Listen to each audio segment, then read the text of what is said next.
తాకట్లో ఉన్న మీ బంగారాన్ని విడిపించి ఆ రోజు ఆన్లైన్ రేటుకి కొంటాం. Sharma gold company. నమస్తే, వెల్కమ్ టు సుమన్ టీవీ. నేను పద్మిని. ప్రస్తుతంతో పాటు జ్యోతిష్య రత్న, జ్యోతిష్య చక్ర వైభవ నిపుణ, ప్రముఖ ఆధ్యాత్మికవేత్త, జ్యోతిష పండితులు డాక్టర్ రాళ్లపల్లి రవికుమార్ గారు మనతో పాటు ఉన్నారు. మాట్లాడదాం. నమస్కారం అండి. నమస్కారం.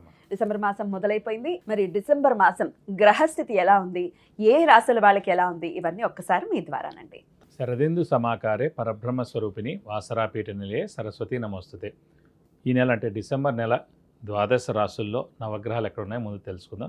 ముందుగా శని వచ్చేసి మనకి మీన రాశిలో ఉన్నారు. అలాగే గురువు వచ్చేసి మనకి మిథున రాశిలో ఉన్నారు. రాహు కుంభరాశిలో ఉన్నారు. అలాగే కేతు వచ్చేసి మనకి సింహరాశిలో ఉన్నారు. నెక్స్ట్ వచ్చేసి మనకి శుక్రుడు ధనస్సు రాశిలోకి 20th డిసెంబర్ నుంచి వస్తున్నాడు. అలాగే మనకి కుజుడు వచ్చేసి 8th డిసెంబర్ 2025 నుంచి మనకి ధనస్సులోకి ప్రవేశిస్తున్నాడు. ఇక కుజుడు మటుకు స్వస్థానమైన వృశ్చికంలోనే ఉంటాడండి మ్యాక్సిమం 29th డిసెంబర్ దాకా. సో కుజుడు స్వస్థానంలో ఉన్నందుకు చాలా మటుకు మంచి ఫలితాలే వస్తాయి. ఎందుకంటే కొన్ని రాశులకి యోగకారకుడు కుజుడు అవుతారన్నమాట. సో ఉదాహరణకి కర్కటక రాశి కానీ, సింహరాశి కానీ, మీన రాశి కానీ కుజుడు యోగకారకుడు అండి. సో ఎప్పుడైతే యోగకారకుడు మనకి స్వస్థానం కానీ ఉచ్చస్థానంలో కానీ ఉంటాయో మనకి ఫైనాన్షియల్గా చాలా బాగుంటుంది. అదృష్టం మెయిన్ యోగకారకుడు, అదృష్టకారకుడు, లక్ ఫేవర్ చేసే గ్రహమైన కుజుడు స్వస్థానంలో అంటే మనకి అదృష్టం బాగుంటుంది. సో ఈ 3 రాశుల వాళ్ళకి అదృష్టం పరిపూర్ణంగా ఉంటుందని చెప్పుకోవాలి.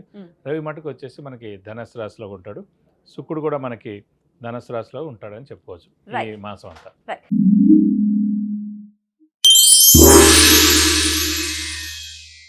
మకర రాశి వారికి డిసెంబర్ మాసం ఎలా ఉండబోతోంది? మకర రాశి వారికి ముఖ్యంగా తృతీయ స్థానంలో శని చాలా బాగున్నాడు. మెయిన్ శని బలం పరిపూర్ణంగా ఉంది. శని బలం పరిపూర్ణంగా ఉందంటే మెయిన్ ఆరోగ్యం, ఆయుష్ చాలా బాగున్నట్టు. ఇంట్లో పెద్దవాళ్ళ ఆరోగ్యం, చిన్నపిల్లల ఆరోగ్యం, స్త్రీలకు మానసిక ఒత్తిడి అన్నీ కూడా తగ్గిపోయినట్టే. అలాగే శని ఉద్యోగకారకుడు, వృత్తికారకుడు కూడా. సో నిరుద్యోగులు ఉద్యోగం రావడం, ఉద్యోగస్తులు ప్రమోషన్స్ రావడం, అలాగే బాస్ నుంచి మన్నన, నేమ్ అండ్ ఫేమ్ రావడం, అలాగే ఫారిన్ విజిట్స్, టూర్స్, అసైన్మెంట్స్ రావడం, ఇవన్నీ కూడా జరుగుతాయి. నెక్స్ట్ గురువు మటుకు 6వ స్థానంలో ఉన్నాడు. గురుబలం మటుకు తక్కువగా ఉంది, అంటే మిశ్రమంగా ఉందన్నమాట. గురువు మటుకు పనులన్నీ కూడా ఆలస్యంగా జరగడం, అంటే ఈరోజు జరగాల్సిన పని రేపు జరగడం, డబ్బులు ఈ రోజు రావాల్సింది ఎల్లుండి రావడం, ఇలా జరుగుతుంటాయి అన్నమాట సాధారణంగా. సో కొంచెం మిశ్రమంగా ఉంటుంది. మిగతా పనులన్నీ కూడా మిశ్రమంగా ఉంటాయండి. అలాగే రాహు వచ్చేసి ద్వితీయ స్థానంలో ఉన్నాడు. ద్వితీయ స్థానం ఇందాక కూడా అనుకున్నాం మనం, వాక్స్థానం, నేత్రస్థానం, ధనస్థానం, కుటుంబ స్థానం. సో వాక్కులో ప్రాబ్లం ఉంటుంది, అంటే మనం మాట కొంచెం కఠినంగా వస్తుంది అన్నమాట. అలాగే నేత్రస్థానం అంటే కళ్ళు ప్లస్ ఆరోగ్యం. సో ఆరోగ్యంలో కొంచెం చిన్న చిన్న అనారోగ్యాలు ఉంటాయి. అలాగే మెయిన్ ధనస్థానం అనుకున్నాం, ధనానికి కొంచెం ఇబ్బందిగా ఉంటుంది అన్నమాట. ఎందుకంటే రాహు ద్వితీయ స్థానం అంటే ధనం ఇందాక చెప్పుకున్నట్టు ఈ రోజు రావాల్సింది ఎల్లుండి రావడం, అలా డిలేస్ ఉంటాయి. అలాగే మనం కూడా ఈ రోజు ఎవరికైనా డబ్బులు ఇస్తాను అనుకోండి, ఎల్లుండి ఇస్తాను అనమాట. కరెక్ట్గా మాట మీద నిలబడలేకపోవడం అన్నమాట. అంటే మనకి ఎక్కడి నుంచి వస్తేనే వీళ్ళకి ఇవ్వగలుగుతాం. సో ఇది ఖచ్చితంగా వస్తుందని చెప్పి మనం మాట ఇస్తాం, అంటే అక్కడి నుంచి ముందుగానే డబ్బులు తీసుకుంటాం, ఈ టైంలో మళ్ళీ ఇస్తాను. సో అవన్నీ కొంచెం డిలేలు అయిపోవడం వల్ల కొంచెం నేమ్ అండ్ ఫేమ్ తగ్గడం, ఇలాంటివన్నీ కూడా జరుగుతుంటాయి అన్నమాట. కాబట్టి కొంచెం ఏంటంటే జాగ్రత్తగా మనం వ్యవహరిస్తే కనుక మంచిది. అలాగే మౌనంగా ఉండడం ఉత్తమం. వ్యయ స్థానంలో రవి కానీ లేకపోతే లాభస్థానంలో కుజుడు కానీ ఎటువంటి ఫలితాలు ఇవ్వచ్చండి? సాధారణంగా వ్యయ స్థానంలో రవి ఉంటే కనుక ఖర్చులే ఏదైనా ఎనీ అంటే ఏ స్థానమైనా ఒక్కొక్కటి ఒక్కొక్క ఫలితాన్ని ఇస్తాయి. కానీ వ్యయ స్థానం అంటే మెయిన్గా ఖర్చు, నిద్ర అన్నమాట. సో ఖర్చు ఎక్కువగా ఉండడం, నిద్ర తక్కువగా పట్టడం. మెయిన్ ఎప్పుడైతే ఖర్చు ఎక్కువగా ఉన్నా, నిద్ర తక్కువగా ఉన్నా కూడా అదే ప్రాబ్లం. ఖర్చులు ఎక్కువైతే ఆర్థికంగా ఇబ్బందులు ఉంటేనే నిద్ర తక్కువ పడుతుంది కూడా. సో నిద్ర తక్కువ పడుతుంది అనగానే ఫస్ట్ ఆఫ్ ఆల్ ఆరోగ్యరీత్యా కానివ్వండి, లేకపోతే స్ట్రెస్, స్ట్రెయిన్, మానసిక ఆందోళన అలానే లేదంటే ఆర్థికంగా కానీ ఇబ్బందులు ఉంటేనే తక్కువ నిద్ర పడుతుంది మేడం.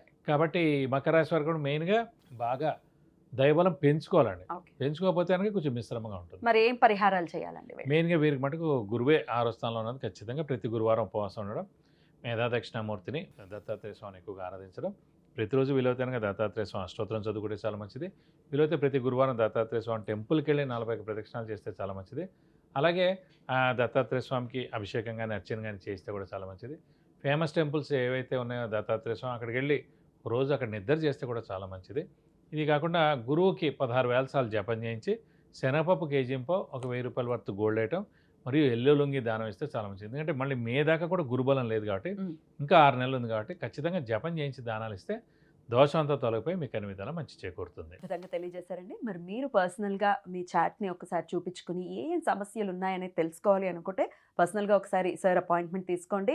వివాహం, ఉద్యోగం, ఆరోగ్యం, ఐశ్వర్యం అన్ని రకాలవి కూడా చక్కటి పరిహార మార్గాలతో మీకు అందించి మంచి ఉన్నతమైనటువంటి భవిష్యత్తుకి దారి వేసేటటువంటి ప్రయత్నం ఖచ్చితంగా చేస్తారు. కాబట్టి పర్సనల్ అపాయింట్మెంట్ తీసుకోవచ్చు. కింద స్క్రోల్ అవుతున్న నంబర్స్‌కి కాల్ చేయండి. చాలా చక్కగా తెలియజేశారండి. మిగిలిన రాసులు నెక్స్ట్ వీడియోలో మాట్లాడుకుందాం. థ్యాంక్ యూ అండి. నమస్తే. నమస్కారం.